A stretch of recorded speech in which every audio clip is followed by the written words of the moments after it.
Խաղամոլություն, չարիք թե հաճույք։ Հայաստանում խաղամոլության վիճակագրությունը ահազանգ է մեր հասարակության հոգևոր անկման, արժեքների, կյանքի իմաստի ձևափոխության մասին։ Այս ախտով բռնվածները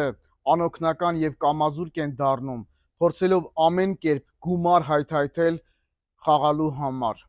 Վարակիչ այս ախտը կարող է պատել յուրաքանչյուրին, եթե տվյալ մարդը փոքր-ինչ կամքից թույլ է։ Խաղամոլության պատճառով բազում ընտանիքներ են քանդվում, մարդկային հարաբերություններ խեղվում, կյանքեր խորտակվում,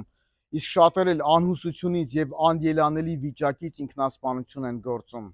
Սիրելի ծնողներ, ուշադիր եղեք ձեր զավակների հանդեպ, հետաքրքրվեք նրանց կյանքով եւ առօրյայով, իսկ խաղամոլության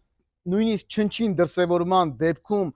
անպայման քայլեր ձեռնարկեք, մասնագետի դիմեք։ Անպատկերացնելի է, թե որքան մարդիկ են այս ախտով վարակված դիմում մեզ հոգևորականներիս օգնության կանչով։ Դժբախտաբար երբեմն իսկապես ուշ է լինում։ Սիրելի մարդիկ, մտածեք այս մասին։